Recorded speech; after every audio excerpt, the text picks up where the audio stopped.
Oi, pessoal. Então, nesse próximo bloco de aulas do curso de Nutrição, Sistema Imune e Comportamento, a gente vai entender um pouquinho melhor como que a nutrição afeta a imunidade. Não que a gente não tenha falado sobre isso antes, mas a gente vai entender agora como que isso acontece. Então, a gente vai falar um pouco sobre metabolismo energético do sistema imune, que a gente já falou um pouquinho, mas agora a gente vai entender com um pouco mais de detalhes.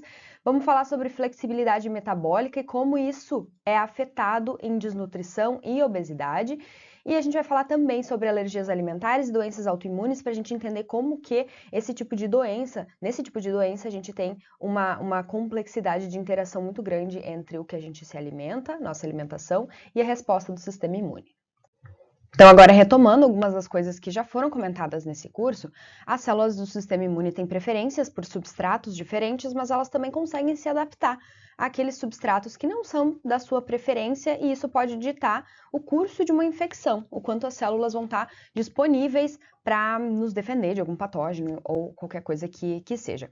Essa imagem está mostrando as preferências dos substratos de tipos de células do sistema imune. Então, por exemplo, o que está em vermelho são células que têm uma preferência por glicose, que geralmente quando estão ativas vão preferir glicose e glutamina, né? E então a gente tem aqui linfócitos efetores, então aqueles linfócitos que de fato vão liberar moléculas que vão matar células infectadas.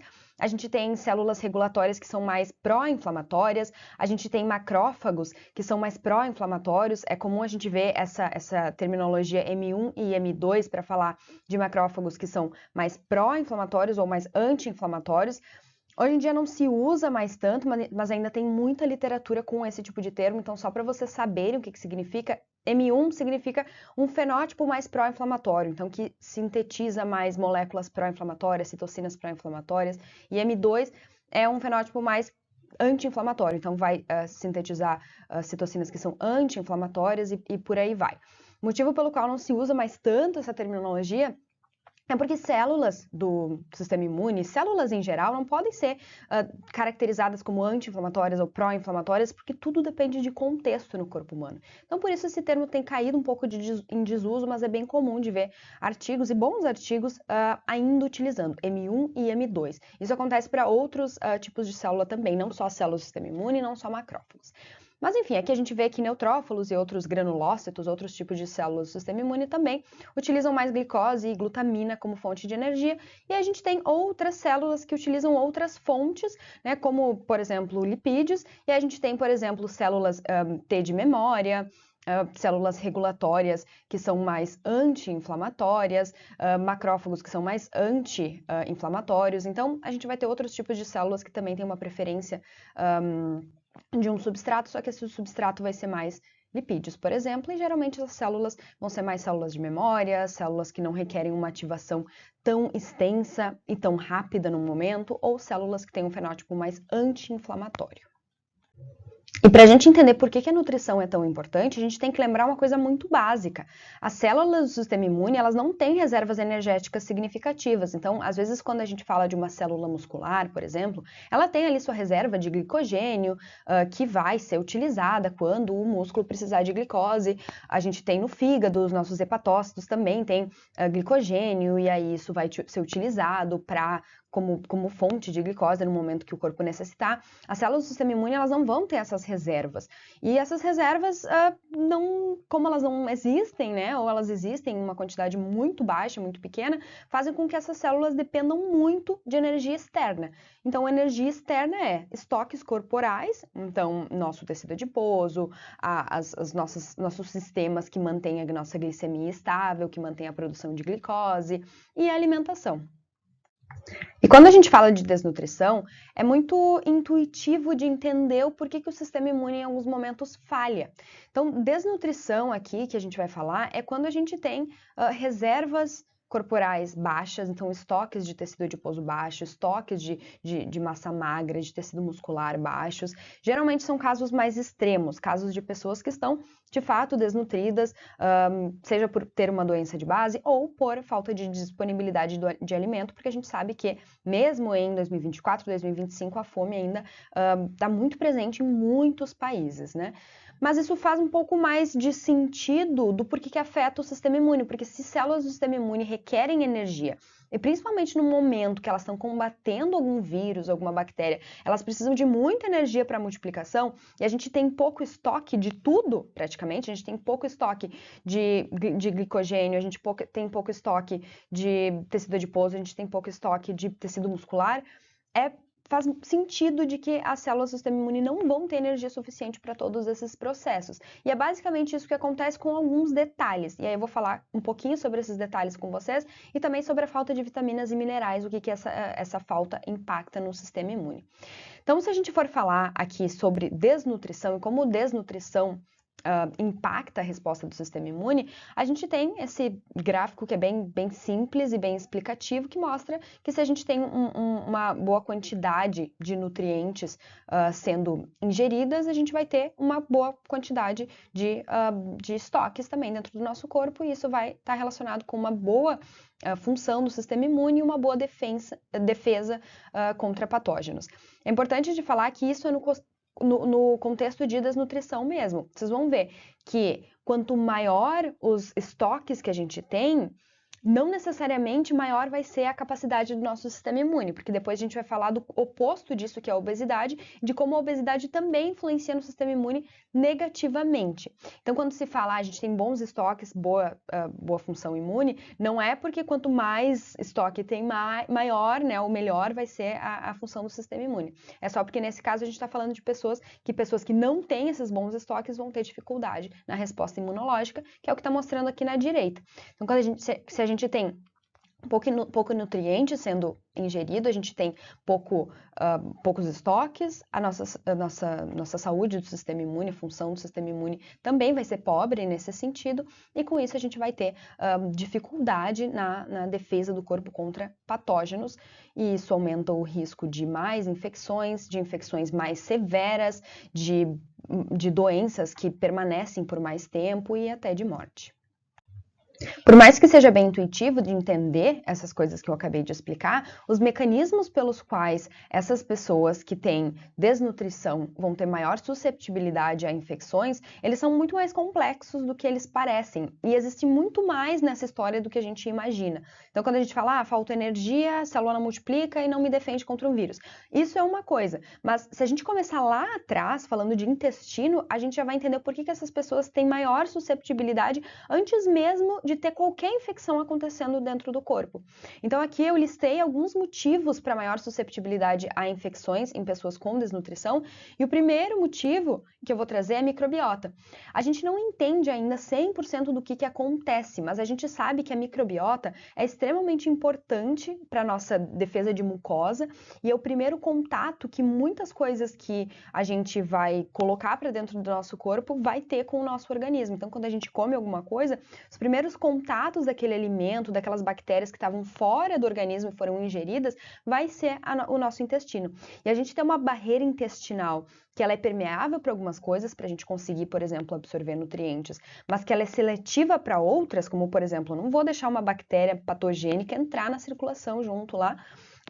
Isso é importante que a gente tenha essa defesa dessa barreira, e é por isso que o intestino, assim como outras mucosas do nosso corpo, são uma primeira barreira de defesa, e a gente já viu, né, nas aulas anteriores, que a gente tem desde células do sistema imune inato até células do sistema imune adaptativo lá nos defendendo, tanto para manter uma certa tolerância, para garantir que algumas bactérias vão ficar lá e vão coexistir com o nosso organismo de uma forma tranquila, quanto para nos defender quando alguma coisa ali fica esquisita. Pessoas que têm desnutrição, geralmente, elas não vão ter uma gama de nutrientes muito variado, e isso dificulta um pouco o funcionamento da microbiota. Todas as nossas bactérias do nosso corpo, elas fermentam algumas partes dos nossos alimentos, e o resultado disso são moléculas que também interagem com a nossa microbiota. E dependendo do padrão da nossa alimentação, a gente vai ter respostas e produtos diferentes para isso também. Então, o que é importante de levar daqui é que pessoas que têm desnutrição geralmente têm uma alimentação que é mais pobre em geral, a gente vai ter menos prebióticos sendo ingeridos, por exemplo, e a gente vai ter menos populações de bactérias que são saudáveis, que populam o nosso intestino e que interagem de uma forma muito tranquila e muito saudável com o nosso sistema imune. Ao mesmo tempo que a gente não tem essas bactérias, a gente vai ter mais bactérias que são ingeridas que têm um potencial patogênico maior. Porque se a gente está falando de desnutrição, a gente não pode esquecer de contexto. Geralmente, o contexto de desnutrição é de uma pessoa que não tem acesso à alimentação. Quando ela tem acesso à alimentação, essa alimentação não necessariamente é da melhor qualidade. Então, a gente pode ter ali bactérias que são potencialmente patogênicas, e isso eu digo tanto por alimentos que não são bem higienizados, então que não tem o mínimo de segurança, de controle de higiene, quanto por alimentos que têm controle de higiene, mas não tem uma composição nutricional adequada. Então, com isso, a gente vai ter maior risco, maior chance de bactérias que são patogênicas de popular o nosso intestino, e tudo isso vai despertando a atenção do sistema imune. Então, os macrófagos, por exemplo, lá do nosso intestino, eles vão adquirindo um fenótipo um pouco mais pró-inflamatório, vão começando a liberar citocinas pró-inflamatórias, e isso, com o tempo, vai fazendo com que a barreira do sistema imune que existe no intestino vai ficando mais permeável. Então, as próprias células que estão na barreira intestinal, elas vão ficando mais permeáveis e mais permissivas, fazendo com que, com o tempo, elas não consigam selecionar tão bem o que entra e o que não entra. Então, por exemplo, se a gente tem ali uma barreira que já não está legal e aí uma ingestão de algum alimento contaminado, por exemplo, a gente vai ter uma passagem muito mais facilitada desse patógeno, dessa bactéria, de qualquer que seja o patógeno que a gente está falando, para dentro da nossa circulação. Então, antes mesmo de uma pessoa que tem desnutrição, que convive com desnutrição, ter qualquer infecção, ela já tem as suas defesas mais baixas, e isso começa no intestino. Então pensem, uma pessoa com desnutrição, ela já parte do princípio de que ela já está um pouco mais desprotegida. E aí no momento que entra algum patógeno, entra algum vírus, entra alguma bactéria, essa pessoa ainda vai ter mais uma dificuldade, que é como conseguir o recrutamento de células e a multiplicação celular adequada para matar essas células que estão infectadas. Então, não só tem maior susceptibilidade no início, antes mesmo de ter uma infecção, quanto depois que já existe um curso de uma infecção, existem menores chances de sucesso para o sistema imune. Então, menores chances de que o sistema imune vai ser eficaz em matar o patógeno e nos livrar, né, da doença. Então, além do motivo microbiota, que é o motivo inicial, e isso a gente podia falar de várias mucosas, e a própria microbiota dá tema para uma aula de 1 hora inteira, né? Mas a gente não vai entrar muito nisso agora. Então, além daquilo, segundo motivo que eu listei é a falta de recursos energéticos. Então, a falta de recursos energéticos, a gente pensa, tá, não tem glicose suficiente ou não tem lipídio suficiente, então isso faz com que não tenha multiplicação celular, e aí o vírus multiplica ou a bactéria segue infectando e aí a pessoa morre, é isso. Não é tão simples, é mais complexo, e agora vocês têm informações para entender melhor como que isso acontece. Então, agora vocês já sabem que as células do sistema imune têm preferências por substratos diferentes, e agora vocês vão entender como que isso age também em cooperação com o nosso sistema hormonal. Então, não sei se vocês lembram, mas existe um hormônio chamado leptina, que é produzido pelas nossas células do tecido adiposo, e que geralmente estão presentes em uma concentração que é relacionada ao quanto que a gente tem de reservas do tecido adiposo. Então, por exemplo, uma pessoa que tem baixos estoques de tecido adiposo, que tem pouca reserva de gordura, vai ter níveis de leptina que são mais baixos, e pessoas que têm maior tecido adiposo vão ter maiores concentrações de leptina. Isso até um certo ponto, porque assim como existe resistência à ação da insulina, existe resistência à ação da leptina. Então, em casos mais extremos de obesidade, a gente já não vai ter mais essa relação tão sensível de quantidade de tecido adiposo e quantidade de leptina. Mas no caso aqui a gente está falando de desnutrição e a gente está falando de baixas quantidades de leptina.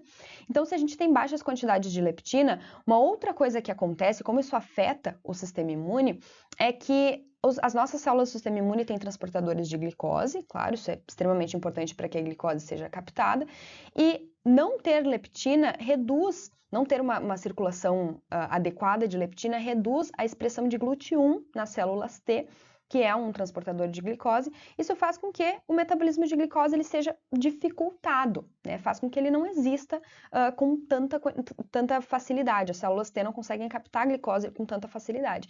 E aí vocês já imaginam, né? A célula T efetora, que é aquela que precisa multiplicar, liberar moléculas para matar células infectadas, já vão ter uma dificuldade de captar glicose. Provavelmente tem falta de glicose no sistema como um todo, porque na alimentação, nos estoques já não tinha tanto. Então, mais isso vai dificultar a ação dessas células T que são efetoras. E por um outro lado, por mais que os estoques do tecido adiposo eles sejam baixos, eles ainda existem, eles ainda estão ali. Então a gente vai ter ácidos graxos disponíveis para o sistema imune, mas quem é que prefere esses ácidos graxos? São células que têm mais um fenótipo anti-inflamatório. Então o que a gente tem no geral? A gente tem pouca disponibilidade de glicose para células que são efetoras, que precisam ir lá e ativamente matar um vírus, uma bactéria, e a gente tem mais substrato, não tanto, mas a gente ainda tem um pouco mais de substrato, para células que têm um fenótipo que é mais anti-inflamatório, é mais supressor da inflamação. Então, no final, a gente tem pouca mobilização de fatores pró-inflamatórios e de células pró-inflamatórias que são extremamente importantes para nos defender.